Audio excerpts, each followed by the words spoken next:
지난번 말씀을 전하고 난 후에 그 주가 이렇게 함께 말씀을 나누는 그런 시간이 있었습니다. 보니까 우리 교회 학교 아이들도 열심히 잘 나누는 것 같아서 마치고 나서 저희 아들한테 살짝 물었습니다. 뭐 어떻게 나눴어? 뭐 어떤 이야기를 했어? 이렇게 물어봤더니 어려워서 잘 못했답니다. 그래가지고 뭐가 어려웠어? 라고 물었더니 사람이 안 나오잖아 그러더라고요. 인물이 등장하고 사건이 등장하고 이렇게 막 스토리가 있고 이런 말씀이면 이해하기도 쉽고 또 재미도 있고 이럴 텐데 하필 사람이나 사건이라고는 나오지 않는 이런 말씀이라 아이들이 좀 어려웠나 봅니다. 그래서 약간 겸언쩍어서 바울 나오잖아 바울 막 이렇게 이야기를 했습니다. 뭐 그래도 괜찮습니다. 보면 우리 친구들 말씀이 조금 어렵게 다가올 수 있겠지만 이것만 기억하면 됩니다. 사람이 나오든지 사람이 안 나오든지 다 하나님의 말씀입니다.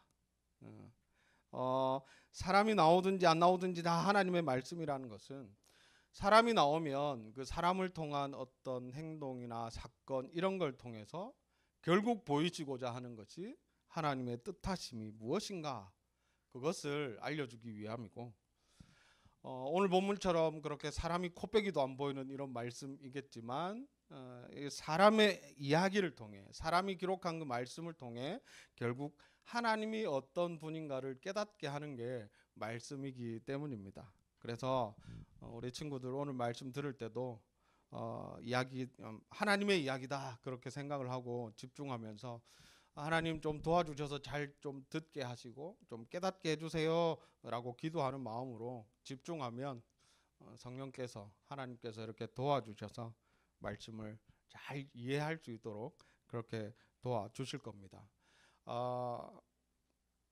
네, 우리 친구들한테는 좀 미안하지만 오늘도 말씀이 조금 어려울 수 있습니다. 그러니까 그런데 제목처럼 오늘 반드시 알아야 할 것 그것에 대한 이야기니까 집중해서 잘 들어주시면 감사하겠습니다. 여러분 좋은 어떤 것 혼자 이렇게 알고 있다라고 생각되면 어떻게 행동하시나요?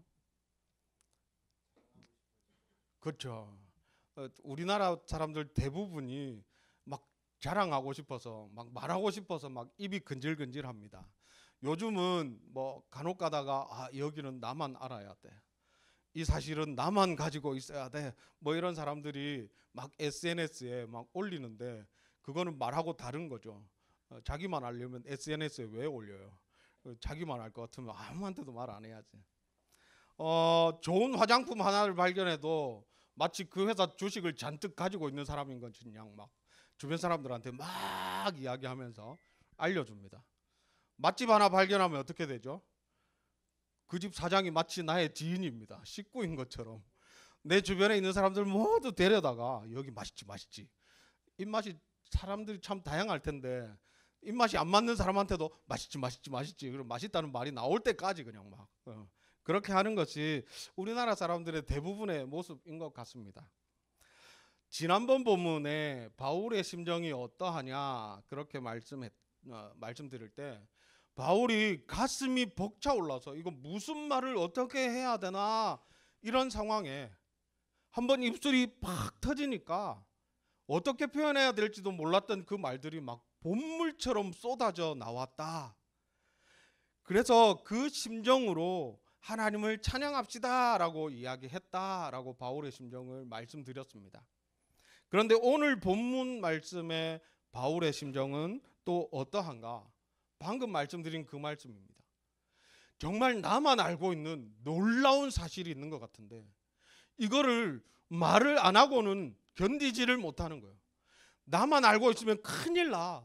나 이거 너무 자랑하고 싶어. 너희들 이거 나랑 같이 알아야 돼. 막 이런 심정으로 지금 이 말씀을 전하고 있는 겁니다.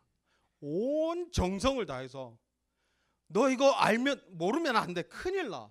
꼭 알아야 돼. 이렇게 하면서 전하는 심정인 것죠. 바울은 벅찬 감격으로 우리가 무엇을 찬양해야 하는가 그것을 알려주었습니다. 우리 성부 하나님께서 우리를 구원하시고자 하신 그 뜻을 창세전부터 세우시고 우리를 예정하셨던 것, 그리고 그 세우신 뜻, 그것에 따라 예수 그리스도께서 죽기까지 순종하심으로 우리는 죄사함을 얻고 그 안에서 놀라운 구원의 비밀을 알 수 있게 하신 것, 그리고 성령 하나님께서 우리를 하나님의 자녀로 인치심으로 놀라운 약속을 보증해 주신 것, 이것을, 이 구원의 은혜를 감격해하며 우리 함께 찬양하자, 그 영광을 돌리자, 이렇게 고백했었습니다. 그리고 이제 바울은 이 놀라운 믿음의 고백, 한 믿음 안에서 한 마음으로 찬양할 수 있는 그런 에베소 교회의 그 소문들이 자신에게 들려오는 것을 보고 감사하며 말씀을 시작하고 있습니다. 아시겠지만 에베소 교회는 바울이 오랫동안 머무르며 말씀을 가르쳤던 곳입니다. 약 3년가량이나 그곳에서 복음을 전하고 교회를 세워갔던, 그래서 그 마음 가운데에 특별한 애정을 가지고 있는 그 교회가 에베소 교회였습니다. 그러니 지금 비록 감옥에 갇혀 있지만 그 에베소에 대한 소식이 궁금하고 또 늘 관심을 가지고 기도하던 차에 있었습니다. 그런데 전해져 오는 그 소식들이 어떠한가? 너무나 기쁘고 감사한 소식들이 바울에게 전해져 오는 겁니다. 그들에 대한 소식이 어떠한가? 그들의 믿음이, 그리고 모든 성도가 사랑 안에 세워지고 있는 것, 온전한 믿음 가운데 살아가고 있고 성도들이 서로 사랑하고 화목하다 하는 이 소식이 들려오니까 얼마나 기쁜지 모릅니다. 그래서 바울은 이 기쁨 속에 기도할 때마다, 그 소문이 들려오기 전에도 이미 그 교회를 위해 기도했겠지만 그 소식이 들려오니 더 기쁜 마음으로 너희를 위해 기도한다라고 말씀하고 있습니다. 그래서 바울은 더욱 에베소를 위해 기도하는데 특별히 하나님을 알게 해달라고 기도하고 있습니다. 하나님을 바르게 알기 위해 필요한 것을 구하는데 그것이 무엇이냐? 지혜와 계시의 영입니다. 먼저 성경에서 말하는 안다라는 이 표현 자체는 논리적이고 이성적인 어떤 지식적인 그런 알을 말하는 것이 아닙니다. 성경에서 안다라는 표현은 늘 언제나 경험적으로 아는 것, 그것을 뜻하는 겁니다. 바다라고는 한 번도 가보지 않은 사람들이 책이나 미디어를 통해서도 바닷물은 짜다라는 사실을 알 수 있습니다. 하지만 바닷물에 온몸을 던져놓고 손가락을 꼭 찍어서 그 바닷물을 입에 대본 사람, 그걸 통해서 바닷물이 짜구나 하는 것을 알게 된 사람과 그 알매 수준이 같다라고 할 수는 없습니다. 마찬가지입니다. 하나님에 대해 아는 것 배워서 알 수 있습니다. 하나님의 사랑이 어떠한지, 하나님의 계획이 무엇인지, 하나님의 긍휼하심이 어떻게 드러나는지, 하나님은 어떻게 우리를 오래 참으시는지, 이 모든 것들은 책을 통해서, 미디어를 통해서 배울 수 있습니다. 요즘 인공지능 시대잖아요. 챗 GPT한테 물어보면 얼마나 자세하게 가르쳐 주는지 모릅니다. 친절합니다. 질문 하나를 던지면 답을 쫙 줍니다. 그리고 덧붙여서 더 설명해 줄까요? 이런 이야기를 계속 덧붙이더라고요. 얼마나 친절하고 지혜로운지 모릅니다.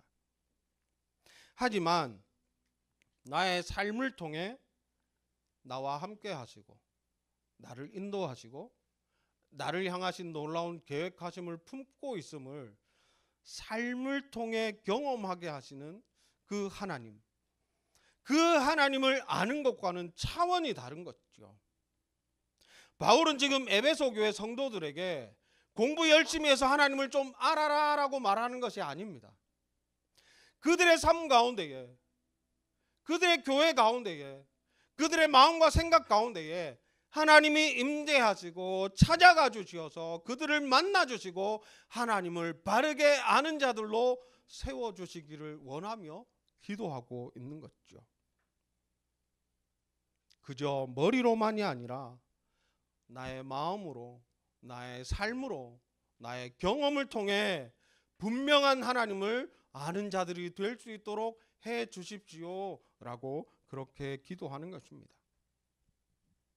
그런데 이 하나님을 아는 데 있어서 왜 지혜와 계시의 영이 필요할까요? 왜 성령님의 도우심이 없이는 하나님을 바르게 알 수가 없는 걸까요? 왜냐하면 사람은 죄로 인해 나에게 일어나는 모든 일들을 스스로 하나님과 연결지어 생각할 수가 없습니다.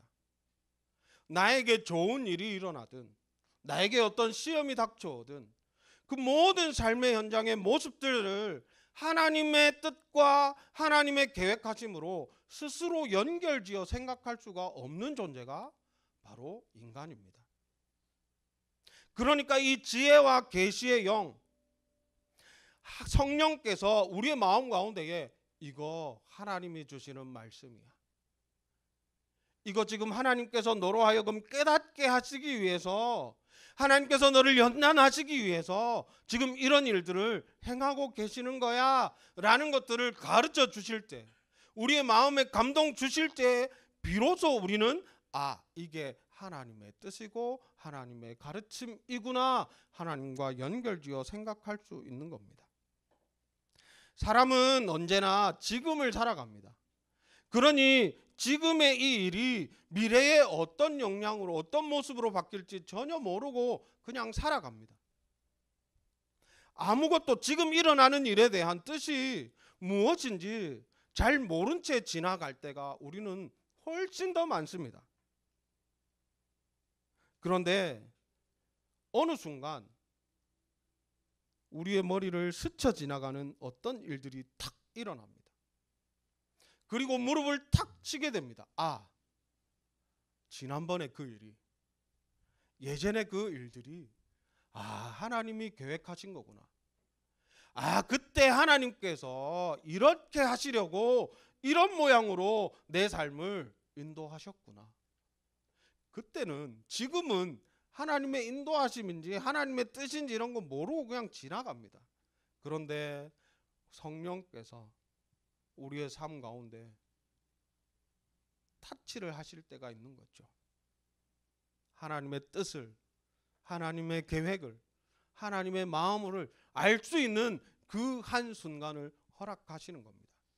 이것이야말로 하나님을 바르게 알기 위해 반드시 지혜와 계시의 영이신 성령께서, 성령의 도우심이 있어야 가능하다라는 것을 우리가 알게 하는 그런 모습인 거죠. 우리 말씀을 함께 보겠습니다. 고린도전서 2장 9절에서 11절 말씀, 우리 함께 한 목소리로 읽습니다. 시작.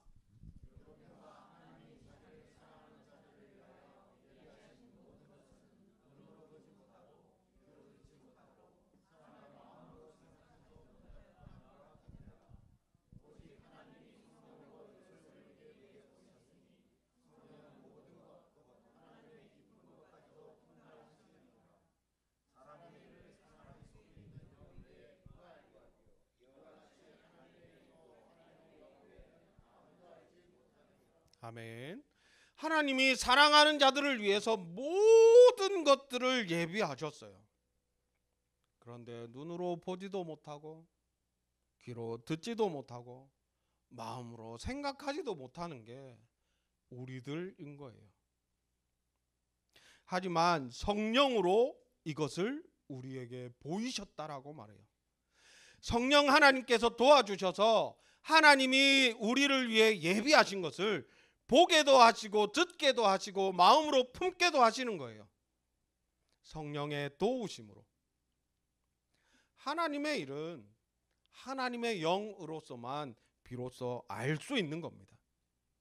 그러니 지혜와 계시의 영, 하나님의 성령 이외에는 하나님의 뜻을 알 수 있게 하지 못하니 하나님을 바르게 알게 하지 못하니 하나님을 알기 위해서는 반드시 지혜와 계시의 영이 필요한 것입니다. 그래서 그것을 구하며 에베소 교회 성도들이 하나님을 바르게 아는 자들이 되기를 원합니다 라고 간절히 바울은 지금 기도하고 있는 것이죠.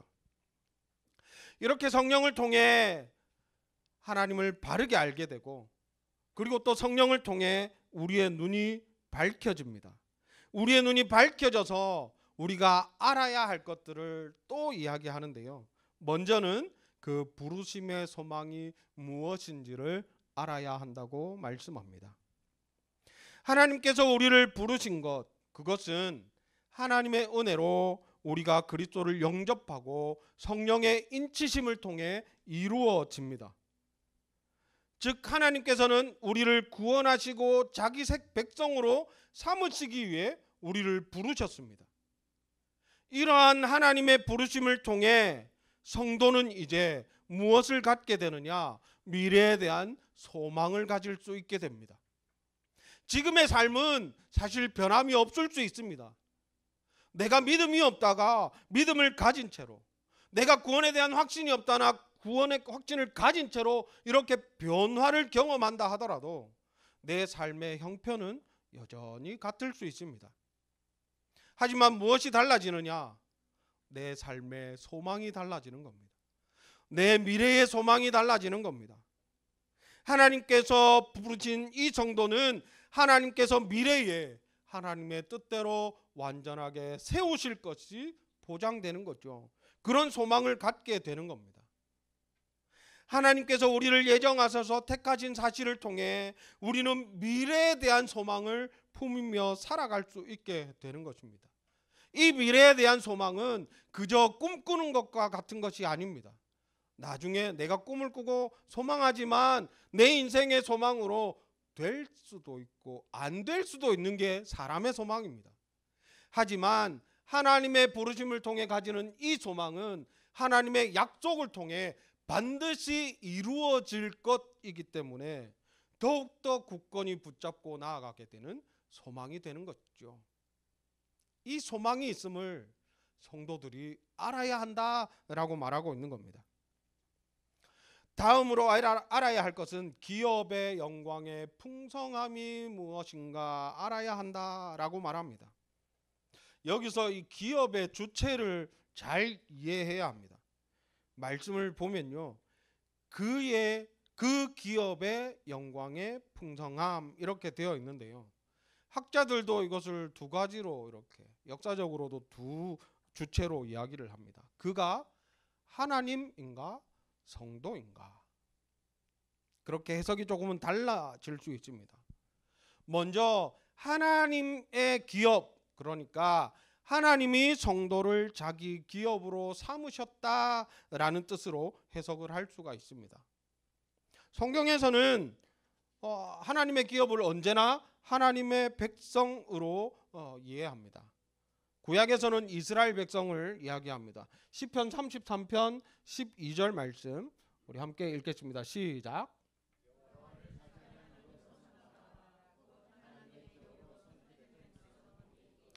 이스라엘 백성을 선택하시고 그것이 하나님의 기업이라고 말하고 있습니다.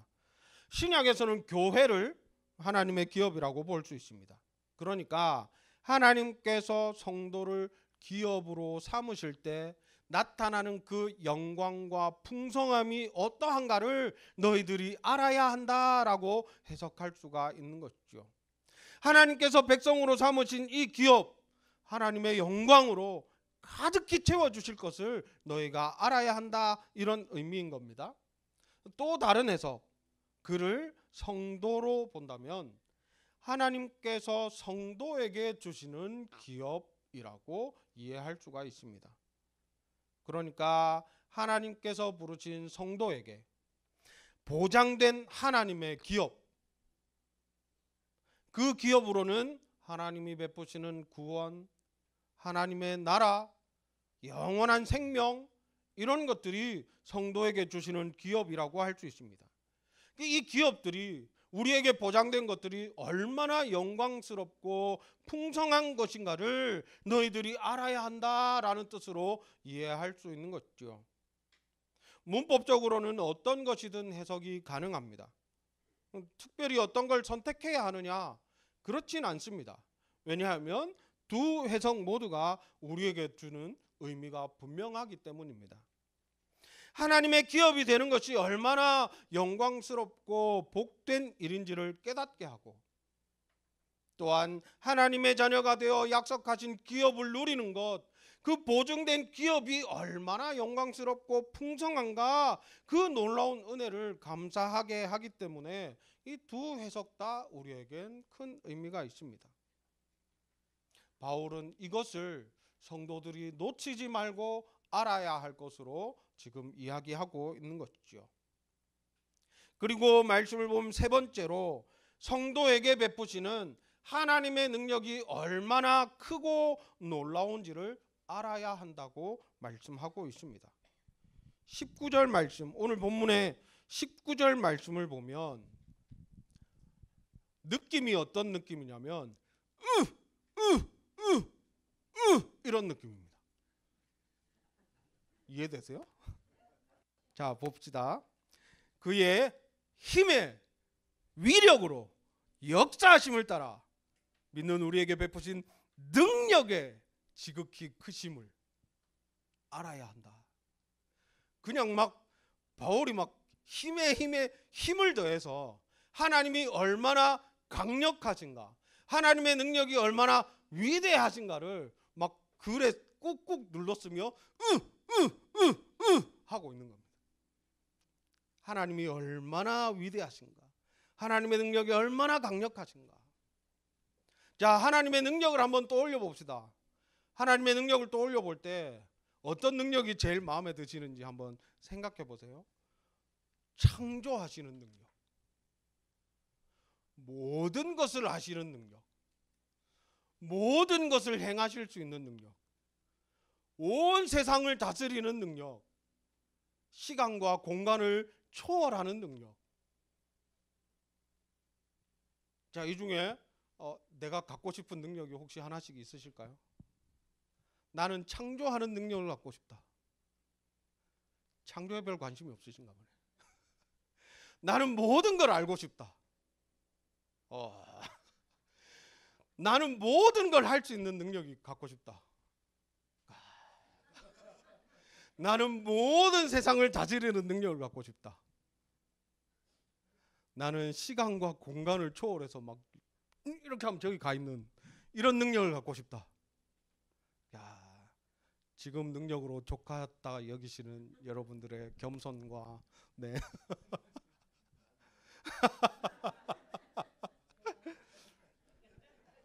저는 사실 시간과 공간을 이런 능력을 갖고 싶다가 좀 많으실 줄 알았거든요. 되게 현실적으로 느껴져서. 하나님이 이렇게 많은 능력이 있으세요. 그 능력의 크심이 있으세요. 그런데 지금 이 놀라우신 하나님의 능력을 어디에 쓰고 계시는가? 오늘 말씀을 쭉 보고 이 말씀의 전체를 보자면 하나님은 그 강력하신 능력을 우리를 구원하심에 사용하고 있습니다. 하나님은 우리의 구원을 위해 하나님의 이 크신 능력, 그 힘의 위력, 능력 이런 것들을 다 쓰고 계시는 거예요. 구원의 예정과 구원의 실행과 그 구원의 완성에 이르는 모든 과정 가운데에 하나님의 이 강력한 능력, 하나님의 이 행하신 능력이 얼마나 크고 위대한가 놀라운가를 너희들이 알아야 한다라고 말씀하고 있는 겁니다. 특별히 이런 하나님의 능력은 앞서 이야기하고 있는 소망과 기업에 있어서도 반드시 필요한 부분입니다. 아까도 말씀드렸지만 인간의 소망은, 인간의 꿈은 미래에 될 수도 있고 안 될 수도 있습니다. 무엇에 따라서요? 그 능력의 여부에 따라서, 노력의 여부에 따라서 그 소망이 이루어질 수도 있고 안 이루어질 수도 있습니다. 하지만 하나님께서는 모든 능력을 갖추신 분이시기 때문에 우리에게 허락하시는 그 소망이 반드시 이루어집니다. 허투루 헛된 꿈을 꾸게 만드시는 분이 아니라는 거예요. 우리에게 주시는 소망은, 그래서 성도로 하여금 하나님의 능력은 소망을 확신하게 만드는 겁니다. 하나님의 놀라우신 능력으로 인해 성도는 하나님의 기업이 되고 그 안에서 자유와 평안을 누리고 하나님 베푸시는 풍성을 누리게 됩니다. 또한 성도에게 주어질 기업의 영광의 풍성함을 확실하게 보증하고 있기 때문에 하나님의 능력은 그 앞서 말한 소망과 기업에 있어서도 분명하게 필요한 부분인 것죠. 이렇게 성령의 도우심으로 눈이 밝혀져서 부르심의 소망도, 기업의 영광의 풍성함도, 하나님의 능력의 지극히 크심도 모두 하나님의 것이며 하나님으로부터 말미암은 것임을 우리들이 잊지 않고 알아야 한다고 말하고 있는 것입니다. 그런데 바울은 이 하나님의 능력에 대해서 조금 더 말하고 싶었던 것 같습니다. 그래서 덧붙여 이야기하는 부분이 그 예시로 그 이후로 기록되고 있는데요. 2절 말씀 이후에 하나님의 능력을 어떤 예시를 통해 확실히 알려주느냐, 바로 예수 그리스도의 부활과 승천을 통해서 하나님의 능력을 다시금 알려줍니다. 하나님께서는 자기 백성을 삼으신 성도들, 그들이 구원의 은혜를 누리고 이후 육체의 부활을 경험하게 하고 영원한 하나님 나라의 삶을 소망하는 것, 그것을 기대하셨습니다. 그걸 바라셨습니다. 이를 위해 분명한 근거를 마련하고 싶으셨습니다. 그게 바로 예수 그리스도의 부활이었습니다. 너희들 다시 살아날 거야 라는 걸 그저 그냥 말로만 우리에게 남기신 것이 아니라, 가르쳐 주신 것이 아니라, 예수 그리스도께서 죽으시고 다시금 부활하시는 그 놀라운 능력을 보고서 우리의 연약하고 우리의 무지한 그런 것들을 뛰어넘고, 아, 나도 부활할 수 있구나, 그런 것들을 소망할 수 있게 하기 위해서 눈에 보이는 예시로 하나님의 능력으로 예수 그리스도를 부활하게 하신 것입니다. 십자가에 죽으신 예수 그리스도를 다시 살리신 하나님께서 그리스도를 믿음으로 영접한 자기 백성들 또한 살리신다는 이 약속을 확실하게 보여주시는 것죠. 로마서 8장 11절 말씀 함께 보겠습니다. 로마서 8장 11절 말씀 우리 한 목소리로 읽습니다. 시작.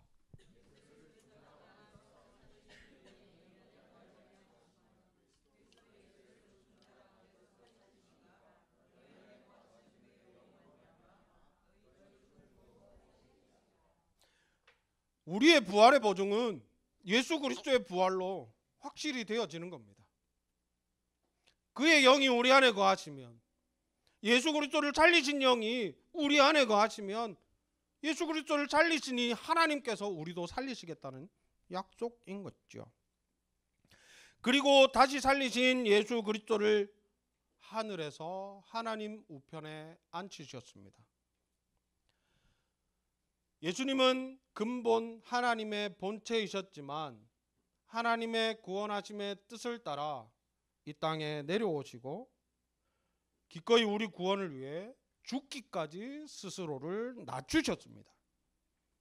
그 죽기까지 복종하셨던 이 예수 그리스도를 하나님께서는 이 부활 이후에 다시금 영광과 권능의 자리로 높이셨습니다. 이것이야말로 또한 하나님의 능력을 드러내는 예시라 할 수 있습니다. 예수님의 최고의 주권을 회복시키신 거죠. 하나님께서는 모든 능력과 권한을 예수님께 부여하셨습니다. 그래서 말씀에 보면 모든 통치와 권세와 능력과 주권을 허락하셨습니다. 다시금 회복하셨습니다. 그리고 더불어서 이 세상뿐 아니라 오는 세상에서도 가장 높은 자리에, 가장 높으신 자리에 이 예수 그리스도를 있게 하셨습니다. 말 그대로 현재와 미래 모든 시대에 걸쳐 가장 높으신 이름으로 예수의 이름을 높이신 것이죠. 그래서 세상 모든 만물을 예수 그리스도의 발 아래 복종하게 하셨습니다. 발 아래 두다는 표현은 말 그대로 정복과 통치의 상징으로 사용되는 표현입니다. 하나님의 그 무한하신 능력으로 온 세상 만물을 예수 그리스도의 발 아래 두셨으니, 창조주이신 하나님께서 그리 하셨으니 모든 만물은 마땅히 그리스도의 주권 아래에 복종해야 합니다. 하나님이 그렇게 만드신 겁니다. 하나님의 놀라우신 능력으로 그렇게 회복하신 거예요. 그리고 특별히 그리스도를 만물 위에 교회의 머리가 되게 하셨다라고 말씀합니다. 에베소서의 주된 핵심 주제가 교회인데요. 여기에서도 하나님의 그 놀라우신 권세와 능력이 어디를 향하여 있는가를 말하고 있는 겁니다. 예수 그리스도를 교회의 머리로 두시는 것, 하나님께서 그 능력을 교회로 향하고 있다는 것을 보여주시는 말씀입니다. 머리는 단순하게 지도자, 리더 이런 것을 의미하는 것으로 그치지 않습니다. 온 몸을 생명으로 이끄는 근원이며 통치자이신 것을 말씀하고 있는 것이죠. 그런데 만물의 통치자로서 그 발 아래 복종하게 만든 그 세상과의 관계, 그것과 머리로서 교회와의 관계를 맺는 것은 차이가 있습니다.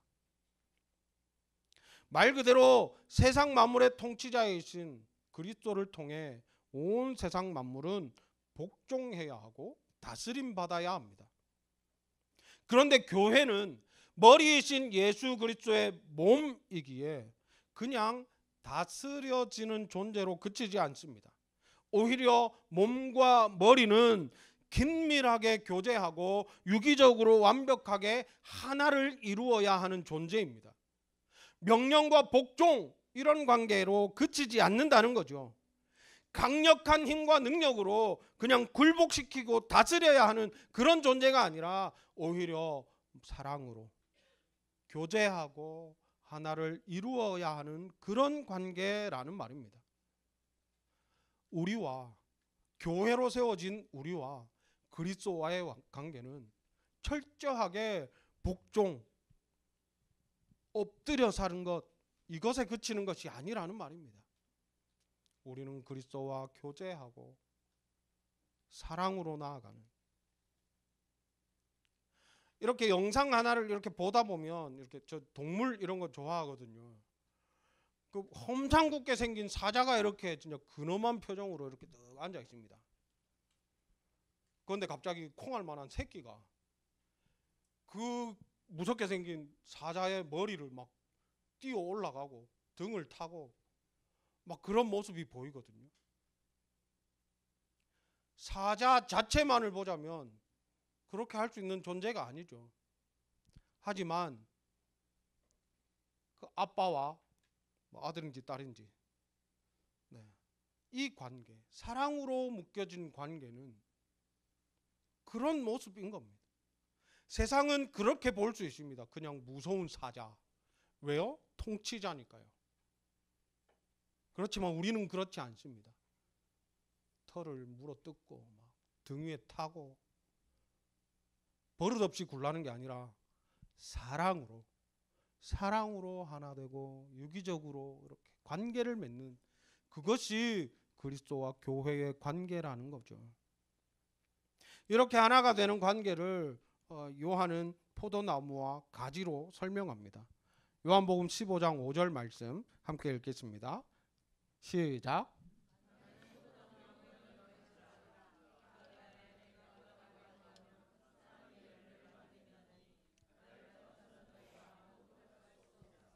아멘. 이 말씀을 통해서 그냥 뭐 열매 맺어야 돼, 너희들 열심히 일해야 돼, 이런 의미로 해석이 아니라 우리는 그리스도를 벗어나면 아무것도 아니라는 것을 말씀하는 겁니다. 우리가 그리스도 안에서 나무이신 그리스도를 떠나면 아무것도 아닌 존재인 것을 우리가 알아야 한다는 거죠. 온전한 하나를 이루어갈 때에 하나님이 기뻐하시는 아름다운 열매들이 맺혀질 수 있다라는 것들을 잊지 말아야 하는 겁니다. 이 말씀은 지난번 말씀 10절 말씀에 기록된 그대로입니다. 하늘에 있는 것이나 땅에 있는 것이나 모든 것이 그리스도 안에서 완전하게 하나가 되는 것, 이 일을 하나님의 능력으로 이루어가고 있음을 말씀하고 있는 것이죠. 그리스도의 몸된 교회가 바로 머리 되신 예수 그리스도와 하나를 이루어갈 때에 이 세상 가운데에 하나님의 기뻐하시는 일들, 하나님의 뜻들이 펼쳐져 가고 하나님의 계획하심들이 증거되어지는 일들이 일어나게 되는 겁니다. 머리와 몸이 하나 될 때. 따라서 머리 되신 그리스도에게 순종하며 주어진 사명을 감당할 때 비로소 온전한 교회로 세워질 수 있음을 우리는 알아야 합니다. 근데 이 교회는 충만함이라고 말씀하고 있습니다. 생명, 은혜, 감사, 평안, 이런 것들이 충만한 곳이 교회입니다. 그런데 교회가 스스로 그 모든 것들을 충만하게 채울 수 있는가? 그렇지 않습니다. 스스로 채울 수 있는 존재가 아니라 누군가로부터 채움받아야 하는 존재가 교회입니다. 앞에 요한복음 말씀과도 연결되죠. 가지가 무슨 능력이 있습니까? 나무에 붙어 있는 게 능력입니다. 그리스도와 함께하는 것, 그 그리스도로부터, 능력의 근원 되시는 그리스도로부터 충만하게 채워지는 존재가 교회인 것이죠. 교회가 누리는 충만의 모든 영역은 오직 그리스도로 말미암아 가능합니다. 교회 공동체 일원들, 우리의 노력과 헌신들이 필요하겠죠. 우리의 열심이 필요하겠죠. 하지만 그 또한 하나님의 능력으로 채우시는 능력으로 인하여서가 아니라면 그저 사람의 열심일 뿐 하나님이 기뻐하시는 열매로 맺혀지지 않는 겁니다. 오직 그리스도로 말미암아 가능한 것이죠. 그리스도의 사랑이, 그리스도의 은혜가, 그리스도의 긍휼과 위로, 이것들이 우리를 채우실 때 우리는 그 안에서 그리스도의 충만함을 통하여 그 충만함을 누릴 수 있게 되는 겁니다. 세상의 모든 만물을 충만하게 채우실 능력이 있는 그리스도께서 그 능력을 그 안에서 교회로 충만하게 채우시는 것이죠. 교회를 그의 충만함으로 충만하게 채우시는 은혜가 이 교회 가운데 주어지는 것입니다. 우리가 누리는 모든 것들, 특별히 우리가 지난번에 그 교회 자랑거리 쫙 썼잖아요. 개인별로 쭉 써서 쫙 붙여놨는데 그 모든 자랑할 만한 것, 감사한 것, 그 모든 것들을 누가 채워주시고 허락하시는가? 그리스도의 충만이 우리 교회의 자랑으로 채워지고 있음을 우리는 잊지 말아야 합니다. 구원의 감격으로 온 마음 다해 그 이름을 높이며 찬양하자 고백했던 바울이 이제는 자신이 왜 이렇게 감격하며 찬양할 수밖에 없었는가? 그 이유를 모든 성도들과 함께 더불어 알고자 하며 그렇게 가르치고 기도하고 있습니다. 우리는 하나님을 바르게 알아야 합니다. 성령의 도우심이 아니고서는 결코 하나님을 바르게 알 수가 없습니다. 머리로가 아니라 나의 삶 가운데 나를 인도하시고 이끄시는 그 하나님을 체험적으로, 경험적으로 알 수 있는 우리가 될 수 있기를 원합니다. 성령이 우리의 눈을 밝히셔서 부르심의 소망이 어떠한가, 그 기업의 풍성함이 어떠한가, 우리를 향하여 베푸신 그 능력의 크심이 어떠한가를 바르게 알 때 우리는 비로소 그것이 감사의 찬양의 제목이 될 수 있는 겁니다.